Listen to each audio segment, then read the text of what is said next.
back to Straight Hating Podcast. Yes. Welcome back, y'all. This is episode 96, part 2. Part 2, 96, part 2.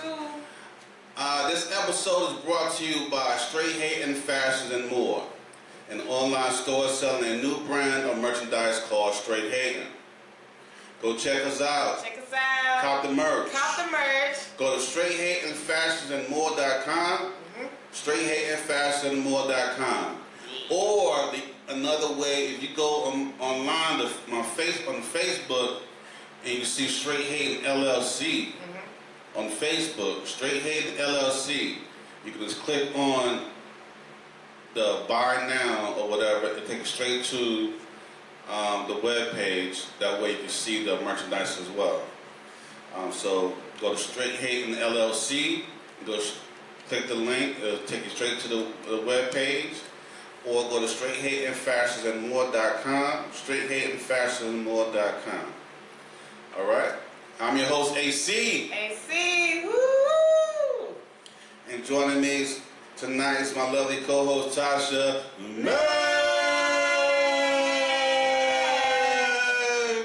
Y'all already know it's Tasha Mac. Holla back. When you say my name, make sure you say my name completely. That's Tasha Mac. Holla back. Let's go. We're trying to do this live thing again while we're recording. So we're recording and doing the live. So this is the second time trying to do this. So we're just learning. We're actually doing practice tests and practice runs. So we'll learn as we go. The best way to do stuff is to practice and learn as you do it. That's what I think, right? Yeah, practice makes perfect. Right, so that's what I've been told. Let's see.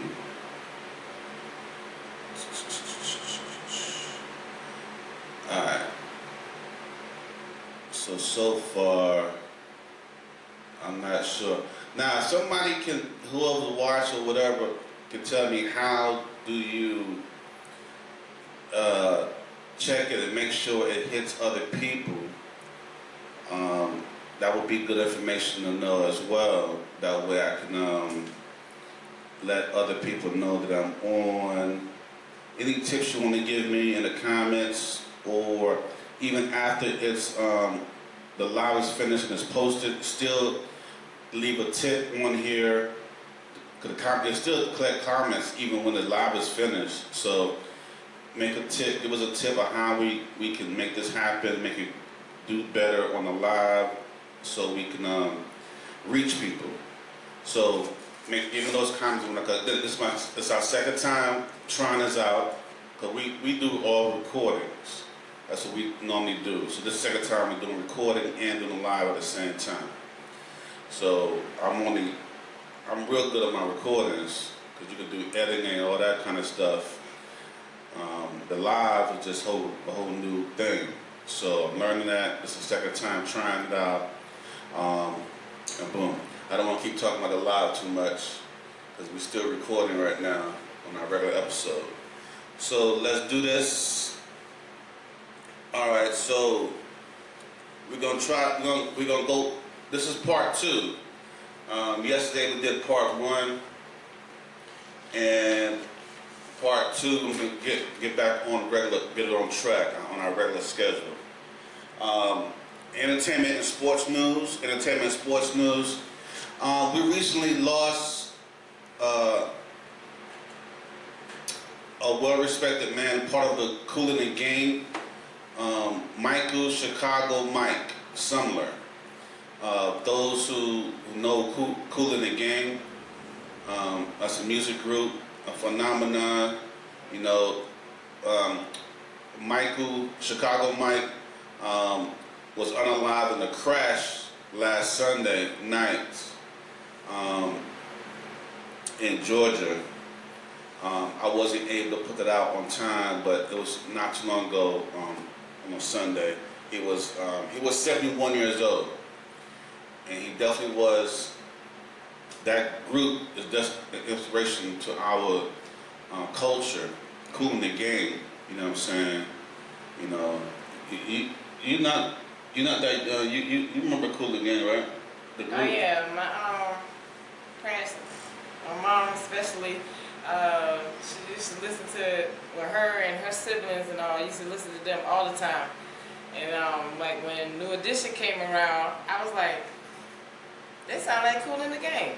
Just like a little bit. So it's like, I felt like Kool in the Gang was, New Edition was inspired by Kool in the Gang. But yeah, Kool in the Gang was like, that was like the name.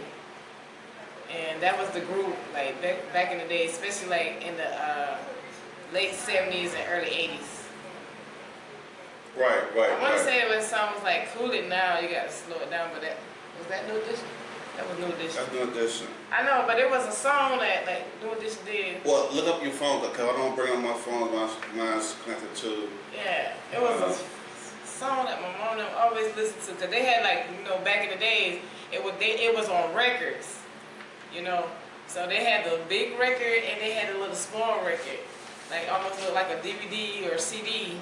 But it still was like a record. That was like the mini record. Then you had the big old vinyl record that you like put the needle on and like let the needle play.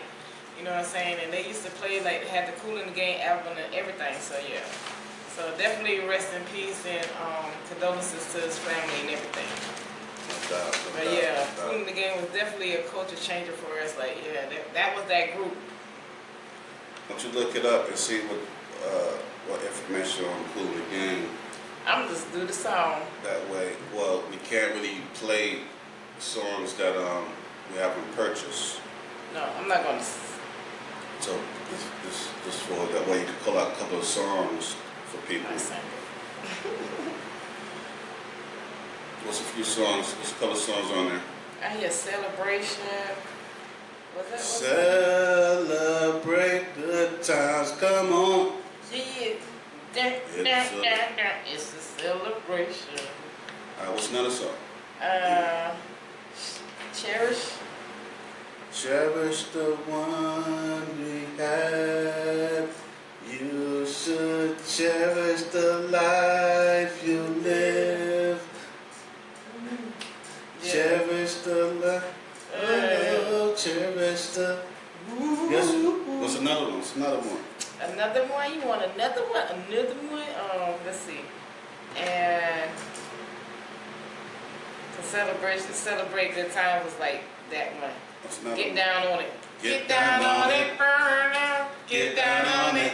Hey, come on, get down on it. Hey, get down on it. Hey. Yeah. That was the one. Yeah, that's my Make it pop lock.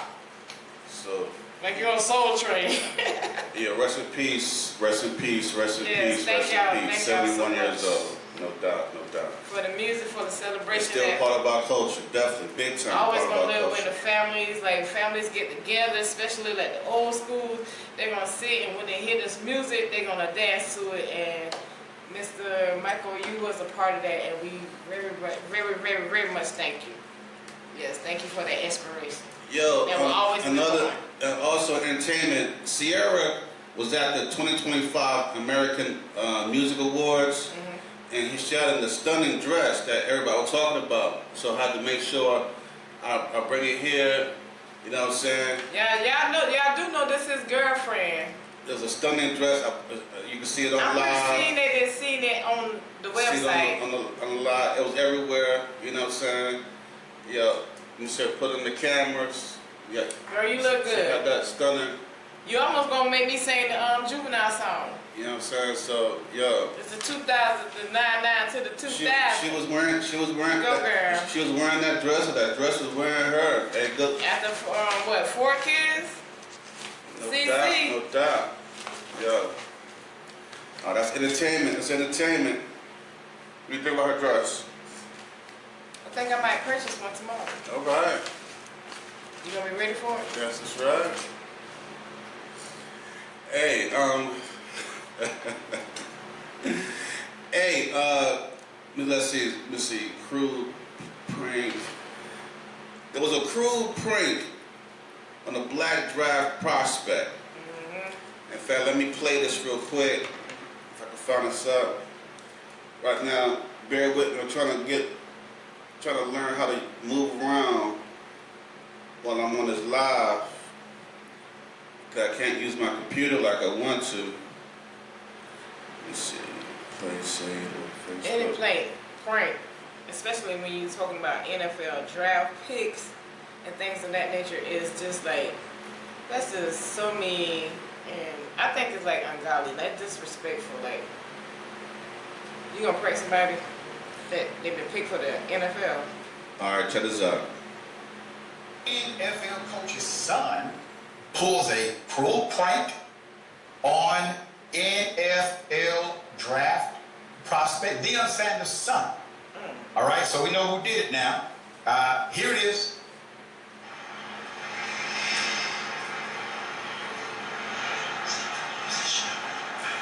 Hey, is this Shadur?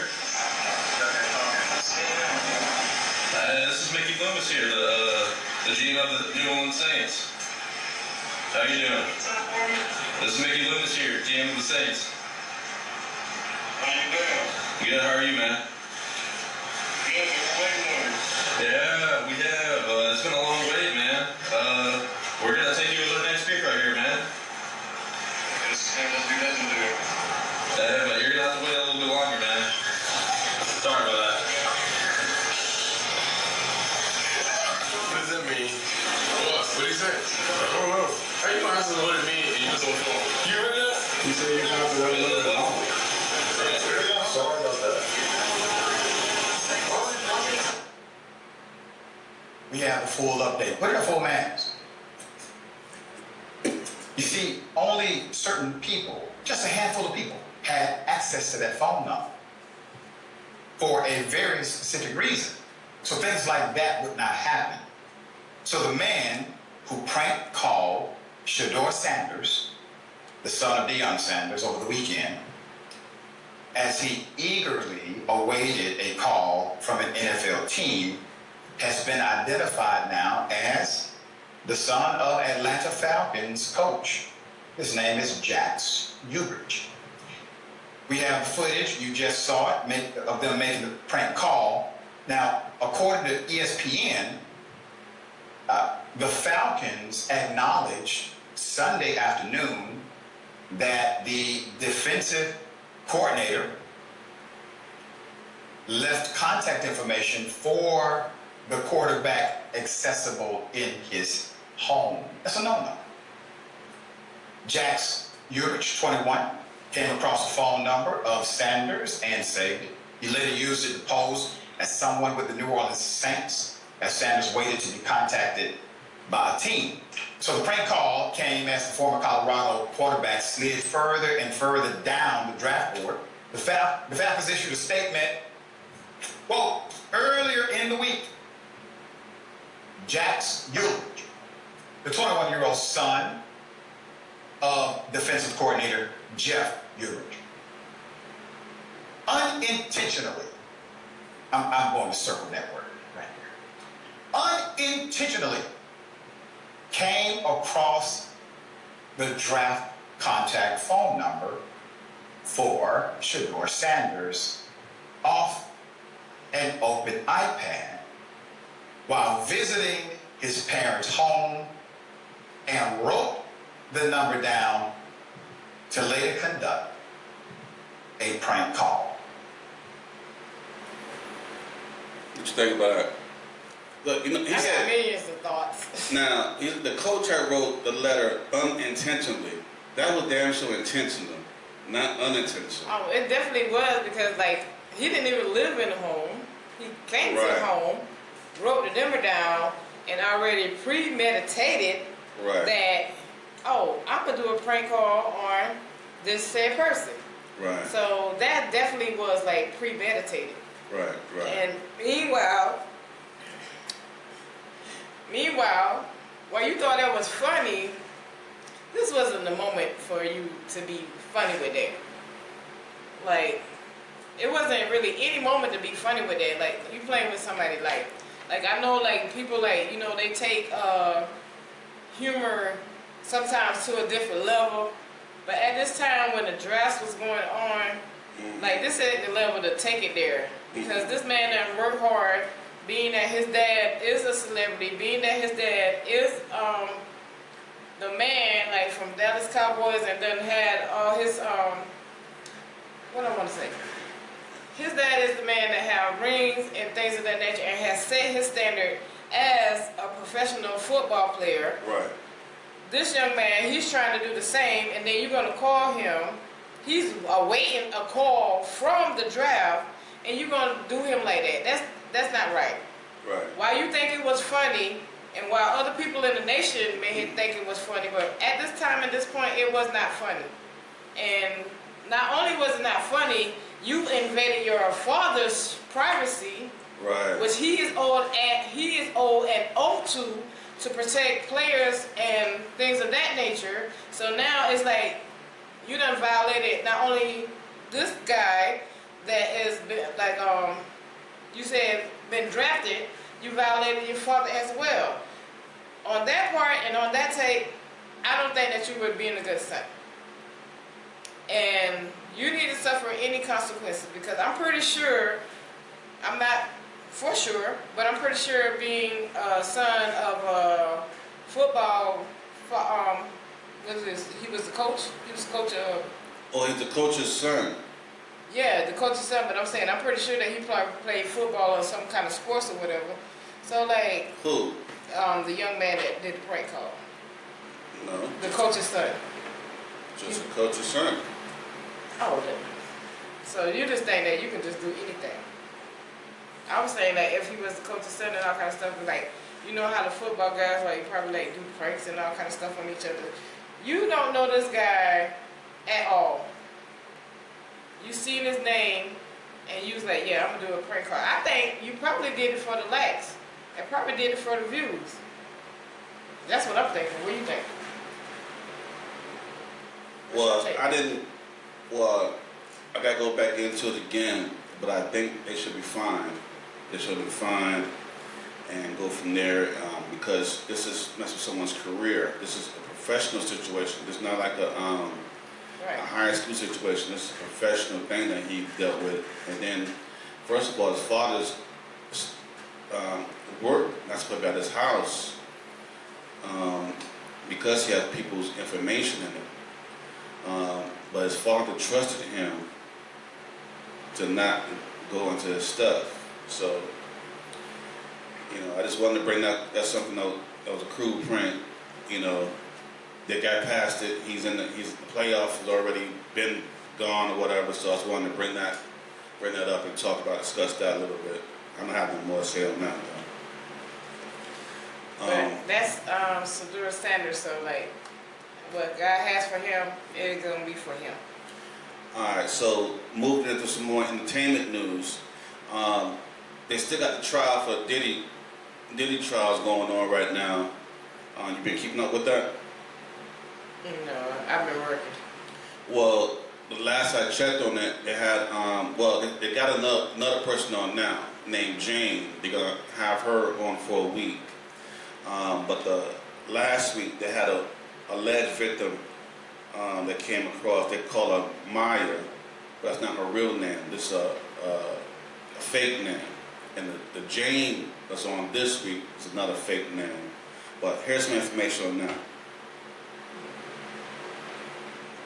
Alleged victim number 4 is testifying under the pseudonym Mia, and she introduced herself to the jury here by saying that Sean Combs had sexually assaulted her. She hasn't testified about it yet. Instead, she's talking about times she said she witnessed violence against Cassie Ventura, the time she said Combs slammed her head against a bed and drew blood and left a gash in Cassie Ventura's eyebrow. The time they attended a party against Combs' wishes at Prince's house, when they danced on plexiglass covering the pool Prince performed, but then Combs arrived, chased them down, and was about to attack Cassie when she said Prince's security intervened.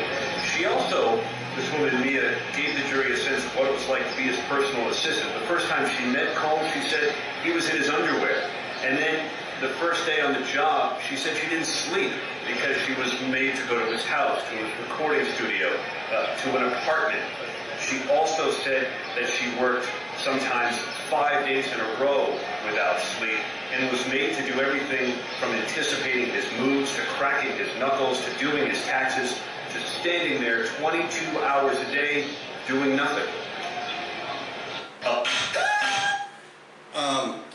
What you guys say about that? Well, let me first put my take on that. Because on your first day going to this job, dude's in his underwear. So, first of all, this is she's crime victim and whatnot. She probably was a victim. I don't know. But you had a choice. I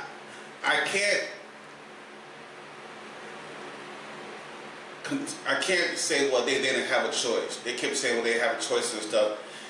You have a choice to continue or not. Because now you've been there for years working for him and doing SA acts with him and everything, being his employee. So I don't know how deep you was into it. But I mean, according to the trial and everything, when I witnessed it and I saw it and whatnot, he was really deep into what's going on. But in the first day, you say you went to his house, he was in his underwear, then you continue going on, and then you was doing personal stuff for him. Listen, you can't act like somebody made you do this. Now, they probably persuaded you, motivated you pretty much, but he was a superstar. He's a superstar. So I would, and it would be very hard to say, well, even though he told you to do it, I think he wanted to, in my opinion, because this is a superstar. He wanted me to crack his knuckles. Oh, yeah, I'm crack, girl. I saw him in his underwear. Now, and again, to be part of these jobs and stuff, you want to go famous, you want to be part of the superstardom, you want to be part of the stuff situation. And I think they gotta take accountability instead of calling, trying to play the victim role for everything. You wanted to go he wanted you to take another. It's like transactional. It was transactional.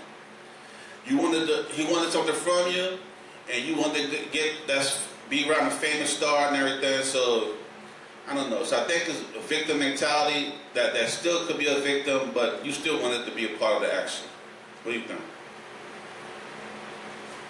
In some parts, I think it may have started off that way, but then once the realization came to like, oh my God, this is not what I signed up for, maybe it was like, how can I get myself out of this situation? Because like, now you may feel like threatened, or your family may feel threatened, or may have been threatened. So it was like, how do I get out now? It's like I like take all that into consideration. Like, okay, yeah, just boom, boom, boom. Like P Diddy, like, oh, okay, like yeah, you know. And then once you seen what you got yourself into, like with a whole bunch of stuff coming out, it's like, okay, how do I get out of this without? How do I get out of this by surviving? And from things of that nature, you thinking like, okay, this dude probably done did this allegedly saying this dude done did this to people, and that to people, like, oh my God, how I'm gonna escape? How I'm gonna escape?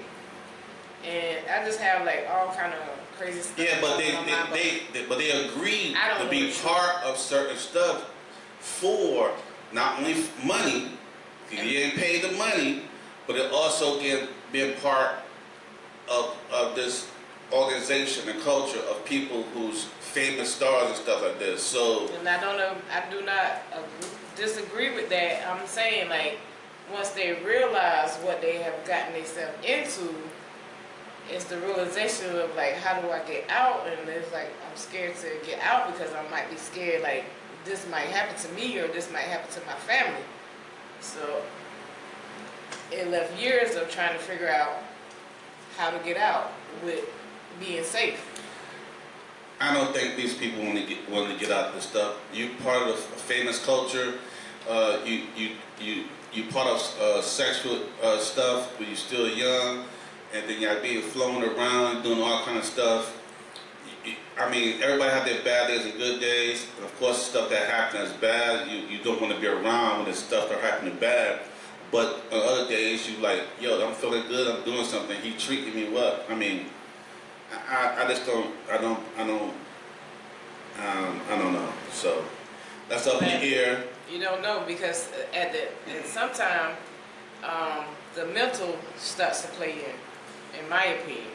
So another person came on. It was a male escort that came in.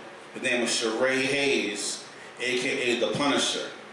He spoke out after testifying. Punisher. Yeah, the Punisher. He's a famous escort called the Punisher. He spoke out after testifying about what he witnessed between Cassie and Diddy. So here, I'm gonna play this. Estimated in trial was somewhere between 8 to 12 times, and this did go on over the course of 2.5 years. Known as the Punisher, Sheree Hayes says he was hired to perform at those wild encounters. On the stand here at court and today with us, he claims that Diddy would hide his face during those sex parties. I think it's called a hijab. I know it's what the Muslim women wear, where their faces are fully covered, you can only see their eyes. I might have went as long as a year or so into it before I knew who they were. I was instructed to try to bypass the security, I guess, trying to keep privacy to a maximum. All the furniture was covered in sheets. The directions was, I kind of compare it to a photo shoot. The exotic dancer turned author who wrote about the parties in his book talked to us about testifying only feet away from the alleged mastermind. The energy in the room was so intense. I had no idea what Mr. Combs was. It was just chaotic. He did finally make eye contact and told us this about Diddy's dramatic weight loss and change in appearance. Just from the stress, I felt that I can see the magnitude on him. I mean, you know, it must be unbearable. And Sheree told us he hadn't spoken to either Diddy or Cassie since 2015. But here's what he would tell her. I would apologize for having any participation, even unknowingly, extreme remorse and sadness if, in fact, I was participating with a woman who was being taken advantage of. What's your take on that?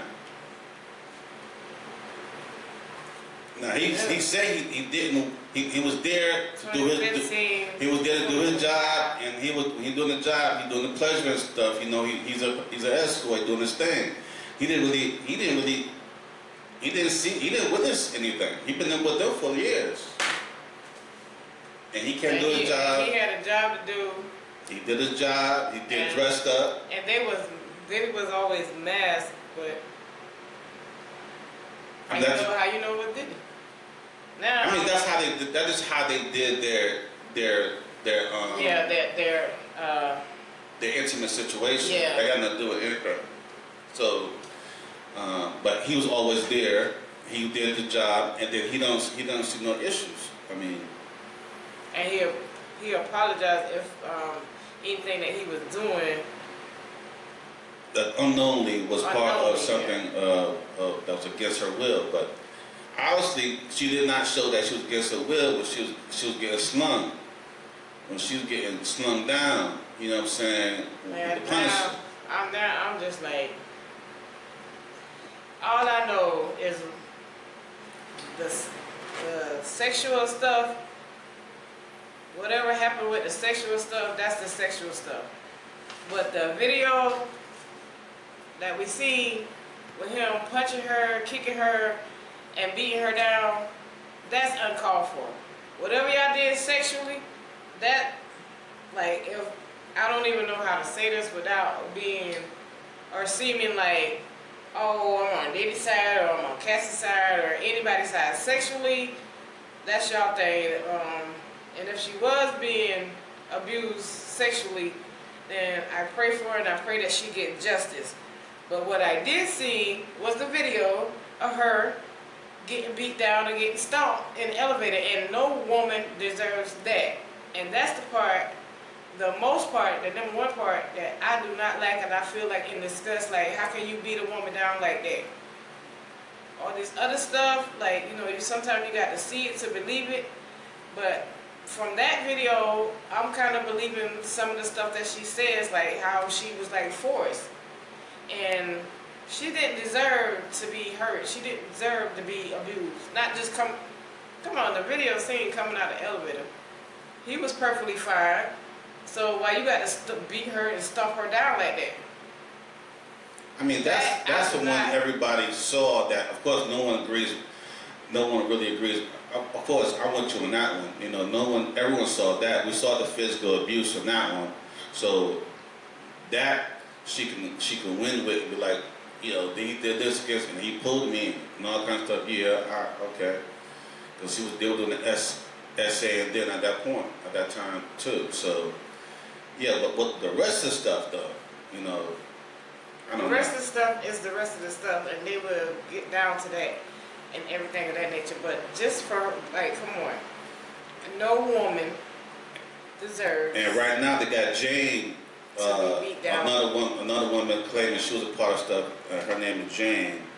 So I'll keep you updated on what I follow up on this stuff. It's a tragic situation.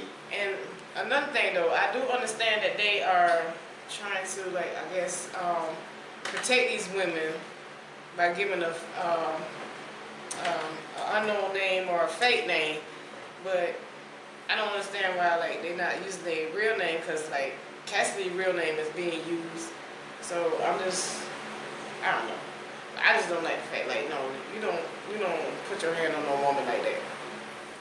All right, going to a different topic, not a different entertainment situation. Still in the entertainment news.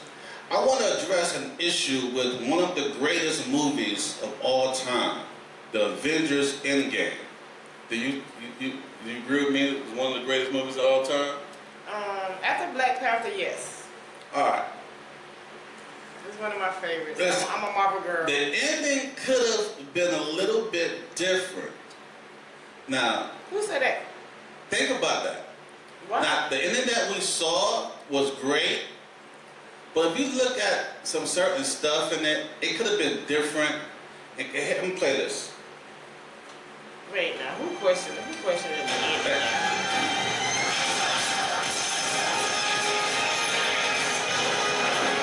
Remember that scene with Marvel? Because Captain Marvel come through because she was a lady? Okay. Hi, I'm Peter Parker. Hey, Peter Parker. Got something for me? Here, take this. We need to get this Infinity Gauntlet into that van over there to send it back in time so Thanos can't destroy the universe. Okay, that's definitely a plan. Or I could just...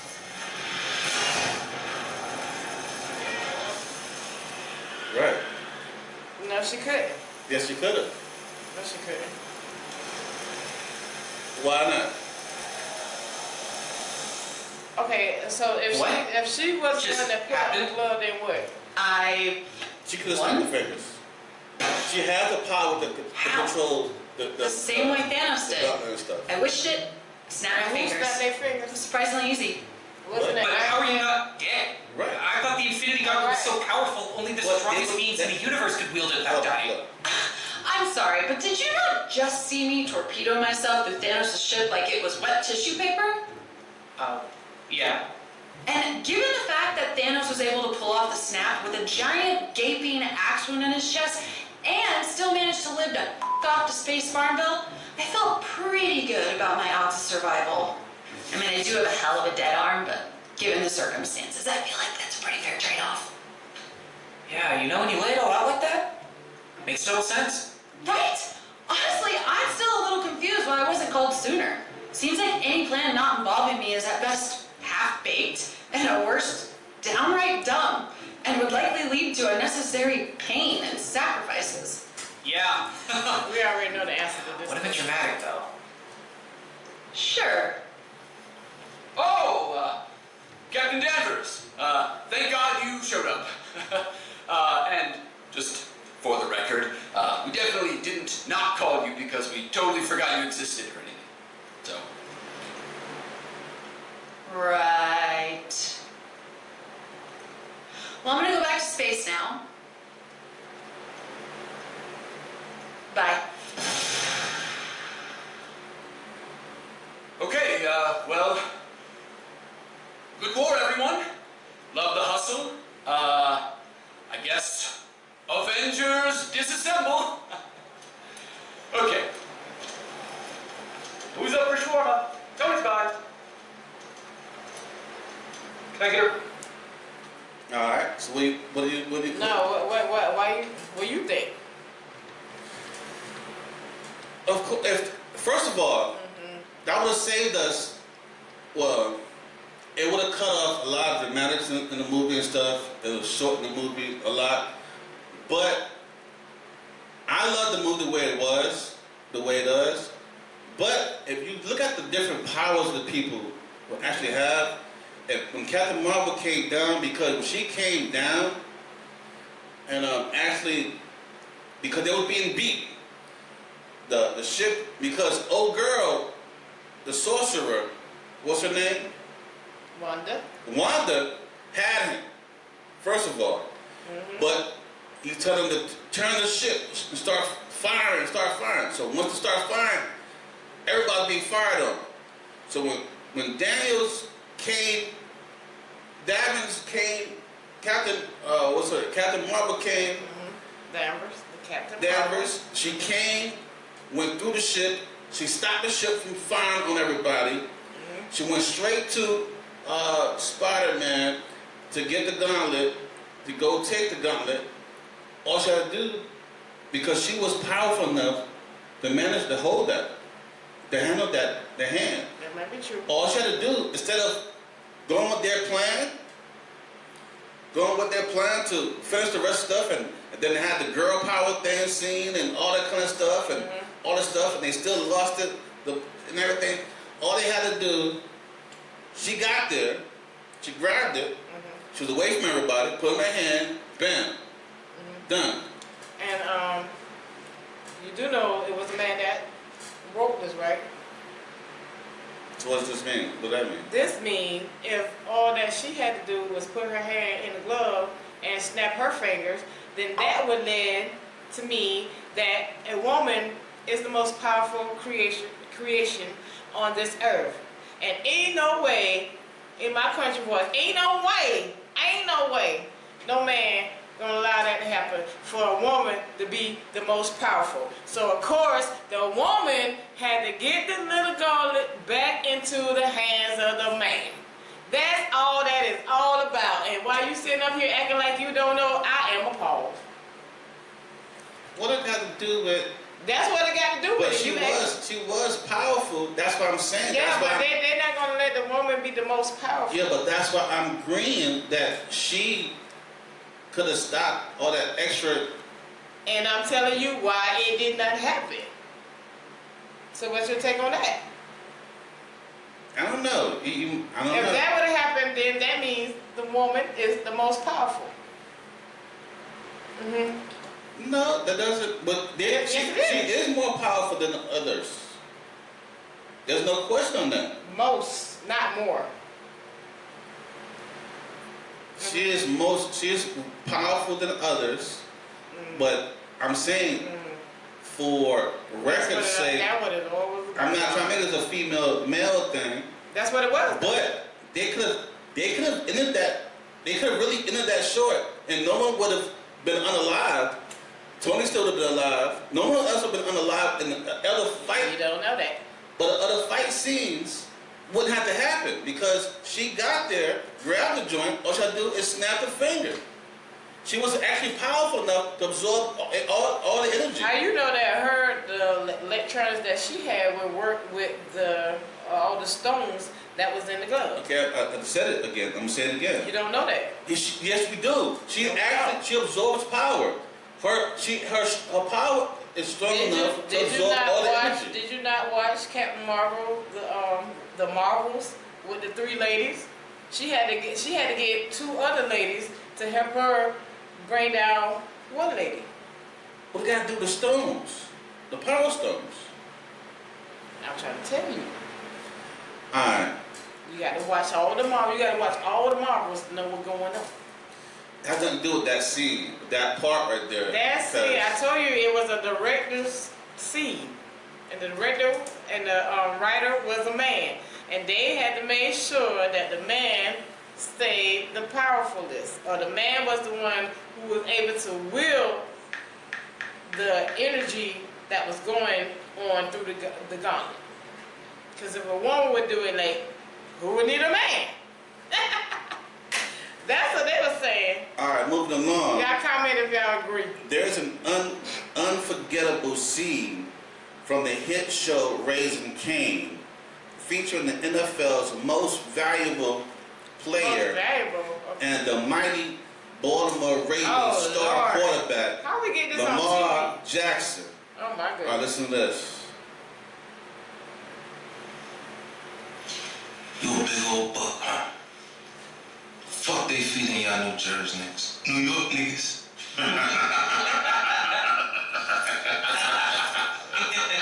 Fuck you too. I just need to talk to him, man, that's all. Hey, yo, you big. We holla at you. Can't even fucking stop. I need to get it, you need.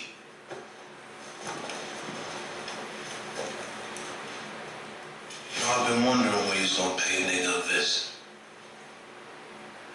Welcome, my brother.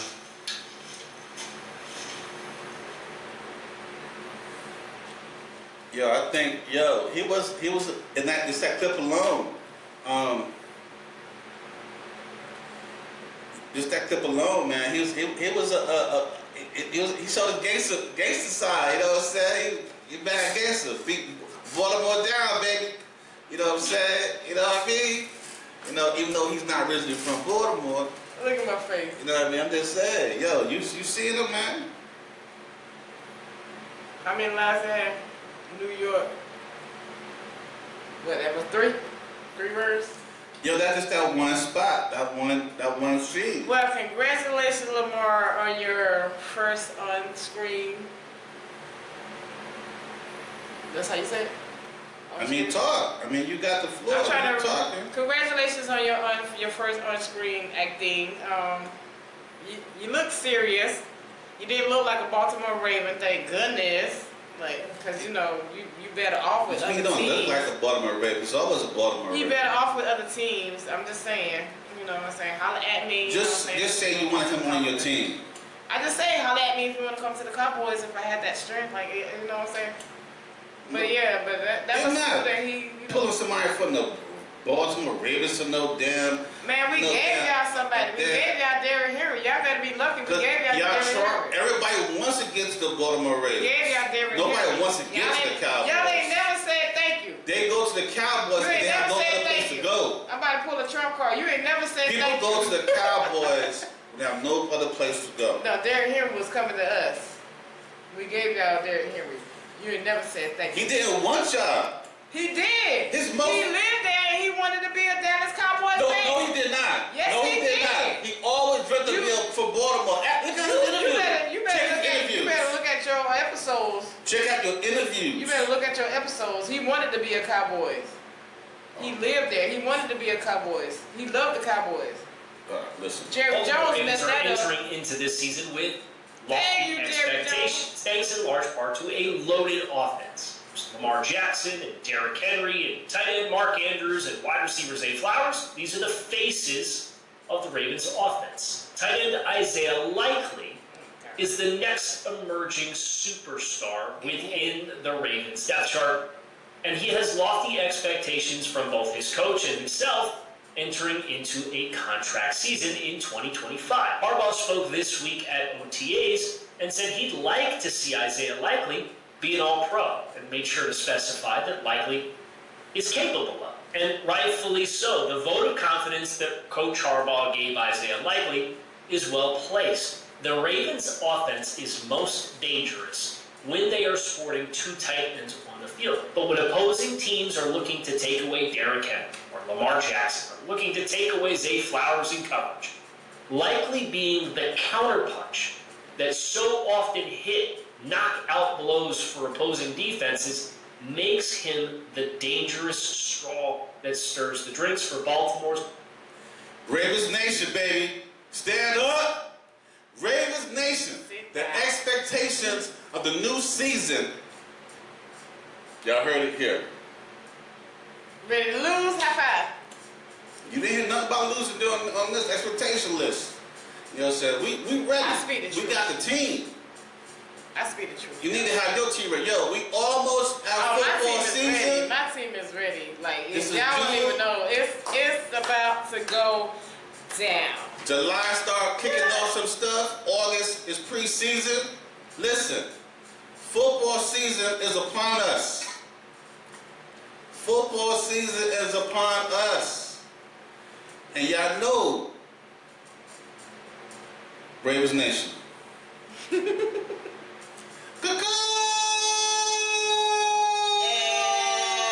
COVID is back. Y'all see me with the straight Bird hair gear? flu. Straight hair. Y'all don't see me with the Ravens gear. Are you gonna make me feel Next, like I'm 40? Ravens Purple. and straight hair. You know how we do. You see the purple flames in the back? You know what I'm saying? That stands for straight hate. Don't do that. You see the straight hate? I would take the shirt off right now in front of all these people. The purple flames. I would take the shirt off in front of all these people. Straight hating. Show the straight hating sign. You're straight hating, I know Baltimore Ravens. Right. You know what I mean? Alright now. I put a blue symbol on here. Blue flames. It's not gonna happen. Not with straight hating, baby. Not with straight hating. Yo, check this out. We're gonna do some till we finish. You got anything else you wanna add to entertainment and sports? Yes. As y'all always know, approaching the football season this year is our year. Oh, that tickles me every time I say it. Till it become true. Leave me and my team alone. I will laugh at that. I will laugh at that too, because you know you couldn't Leave me say and my that. team alone. We gonna speak and say this, y'all. This Can't year say that is with our serious year. face. I don't care what y'all say. I'm riding. All right. Always. Let's do this. We're about to get into some Survivor 2025. Okay. Politics, current events. This is the end of the 19th week since the Orange Man took office.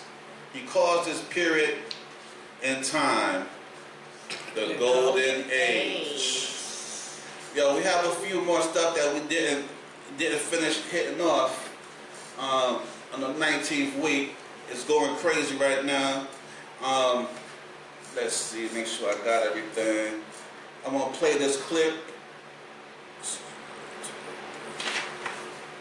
Do y'all ever run into any MAGAteers or MAGA people? I call them MAGAteers. Y'all ever thought about their thought process? You know what I'm saying? The way they think. I have a clip that will show you. That will show you a little bit of how MAGA and the MAGAteers think. Listen to this. Now listen closely. Because you would be like, oh yeah, serious? Here's how the MAGAteers, this is their thought process. If Jesus was here right now, would you let him in? Of course I would. Why? As long as he went through the problem, as long as he went As long as he came here legally. As long as Jesus Christ came to this country legally, we would let him in. Thank you. No, thank you. If Jesus was... Alright, I'm going to play this one more time. This young lady, her and her boyfriend, who her dude, was asked if Jesus wanted to come to the country, would y'all let him in? The quickest response that they would say, because first of all, if Jesus came to the proper channels, then he could come in. Forget that this is Jesus the Christ. Long as he comes to the proper channels, they're this strong on immigration laws. Taking on anybody who's not American, who's not from the United States. Automatically you know he's not from the United States. So long as he comes through the proper channels, he can get in. Okay, first of all, this is Jesus. You won't let Jesus in? You gotta go to the proper channels? So, Jimmy, this is how their thought process is. They're so gung-ho on their beliefs that they won't think about what they're saying and who they're oppressing. I'm gonna play this one more time. If Jesus was here right now, would you let him in? Of course I would. Why? As long as he went through the problem, as long as he went... As long as he came here legally. As long as Jesus Christ came to this country legally, we would let him in. Thank you. No, thank you. If Jesus was here right now, would you let him in? He's there. What are you talking about? What do you mean? That book, what book is he holding in his hand? They're the ones asking the people the question. Oh, okay. I thought that... Let me play this again. Okay. Pay attention. If Jesus was here right now, would you let him in? Of course I would. As long as he went through the problem, as long as he went... As long as he came here legally. As long as Jesus Christ came to this country legally, we would let him in. Thank you. No, thank you. See, the dude said, yes. He said, would you let Jesus in? The dude said, yes. We would. Now, he was wearing a cowboy hat. The girl was wearing a MAGA hat. She said, as long as he... Now, he automatically said, yes. Right. And then stopped it there.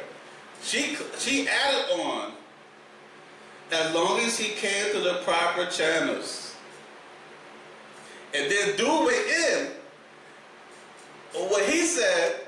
Like, yeah, like hyping her up. Like, yeah. She's saying that, as long as... And then the guy like, hey, thank y'all. He knew his girl. This is when he knew she fucked up. So he looked... You know you done messed up, right? He said, let me grab her. We gotta go. I done told her to stop running her damn mouth. He grabbed her and said, let's go. Let's go. Thank you guys. He know that didn't make sense what his woman said. You know what I'm saying? And she's still so far in her belief that she don't realize what she said. Because she believes, if you're not in the United States, you need to go to the proper channels to get in. Even. This is your Lord and Savior, Jesus Christ. The one that you're talking about being a Christian nationalist about fighting. This is our nation. This is our nation. We follow Christ. We follow Trump. I don't mean to say his name. Please don't cut me out. Don't just say his name. The orange dude. The orange man. So, wow.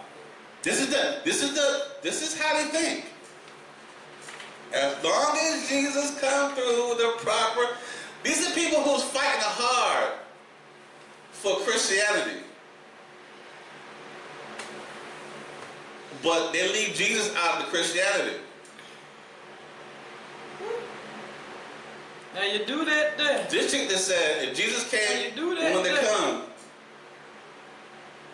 he had to go to the proper channels to get in here. So he can't get in here.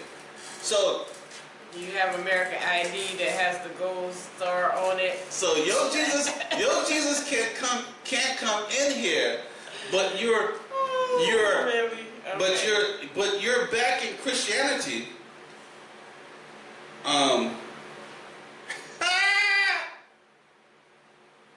You can't make this shit up. You can't make this shit up.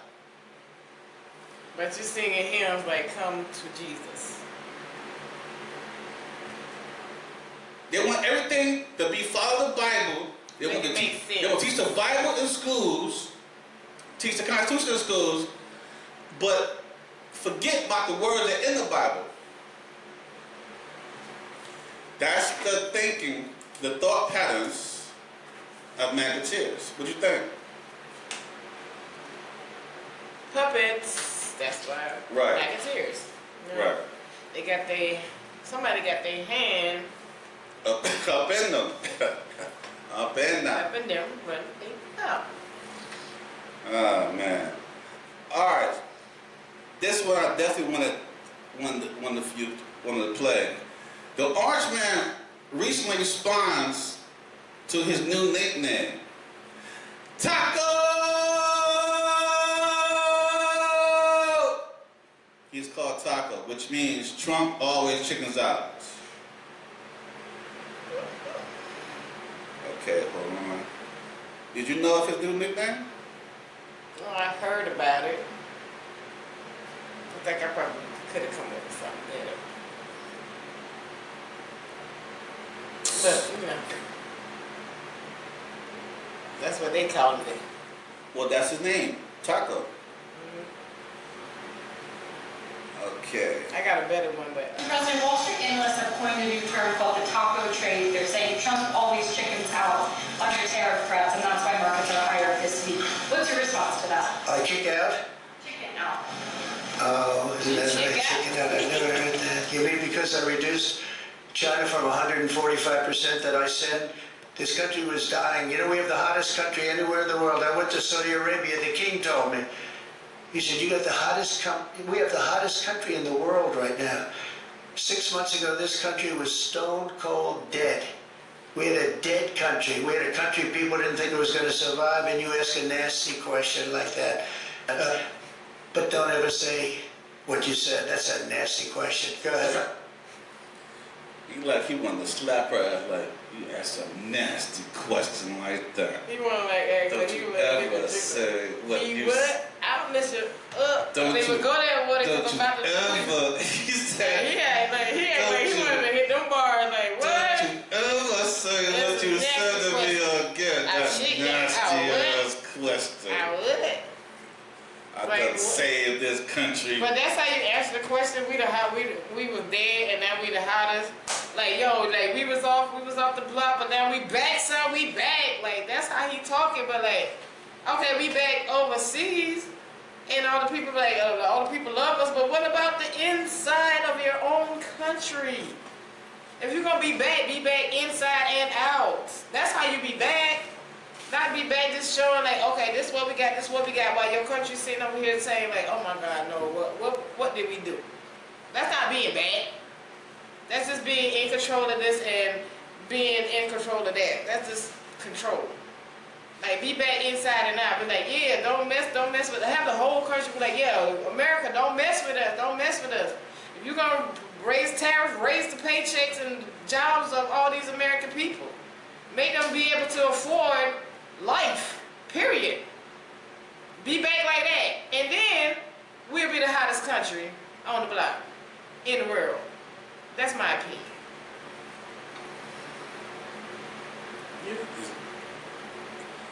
I think he wanted to kick her ass.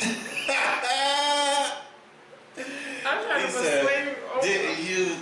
Didn't you say some shit like that to me right here in front of her? Yeah, the teeth grit and everything. That's a nasty question. That's a nasty question. That's almost like when they was on the airplane. And remember that dude had asked a question, he was like, oh no, escort him off the plane. He's like, girl, you was about to get God. You was about to get gone. Alright, I got one more. Thank you for asking that question. I got one more to speak about before we gotta call it a night. I'm gonna get this in. The Clown administration is paying $5 million to the family of the January 6th domestic troublemaker. You know, the January 6 people. Now, listen to this. Wait a minute, they getting money? Listen to this. The family getting money? Shout out to Tony Miller for tagging me in this clip a couple of weeks ago. Now reparation about to be, okay. Check this out. The Trump administration is giving $5 million of our taxpayer dollars to the family of domestic terrorist Ashley Babbitt. In her last moments of life, Babbitt was seen trying to force her way through a window that would give her closer access to the House chambers in the United States Capitol. She attacked our Capitol, and she was shot in the process. She was trying to get to our lawmakers. She was warned, and she didn't comply. So they shot her. And now, the madman she did that for is giving her family $5 million. But we can't fund kids' cancer research, right?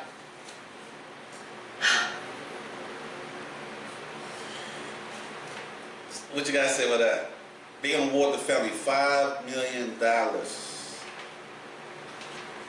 That's we on some low bull crap right now. That's bull. That's bull. So but you're gonna fire the federal workers that was, some of them probably was working that day. they're going to get fired from their jobs. But you're going to get the attacker $5 million. Well, she's gone, unalive. Yeah, well, her family. And I wanted to say to her family, like, may she rest in peace. I don't understand why she did that. That wasn't necessary. But she was listening. Your family should know she was listening to the Orange Man. She probably had a mental breakdown. It was like, Trump is right, let's go, let's attack. On the front line. Just like many of, Lord Jesus. All right, we got to end on that note. Yeah. We're end on that note. Thank you for watching or listening. I mean, if you're gonna war her family, and like, God rest her soul, but you're gonna war her family that, what about all these other people that was on the front line? These soldiers and their families, cops was killed too. What about their family? Like, where they awarded at? For defending this and happened to defend this on the nation's capital. Like, I'm really about to get upset now lately, yeah. Thank you for watching or listening, depending on what platform you're currently using. Follow my podcast on straighthating.castles.com for video podcasts, and straighthatingpodcast.buzzsprout.com for audio podcasts. I'm also on Spotify, YouTube, and several other platforms, including iHeartRadio. Here's my co-host, Tasha Mack. Y'all already know it's Tasha Mack, holla back. So when you say my name, make sure you say my name completely. That's Tasha Mack, holla back. Let's go. You want to invest someone say? Yeah, that's some. I understand you like, okay, she was riding for me and all kind of stuff like that, but like, come on, bro. $5 million. That's some weird. That's some. And all these other people, family members attacking, the officers died and all kind of stuff. Where did $5 million at? That $5 million can go to homeless, food for kids. She made that choice, just like you said. All these other people made these choices. Where that $5 million at? Since you handing out stuff. Well, that does open the door for everybody else. They didn't. Families. Yeah, they didn't support. All right. I'm your supporters. I'm your host, CiCi. On the next episode, on episode 97, this is ending of 96, episode 96, part 2. We see y'all on the next episode, episode 97. Talk to you later. Peace. Peace.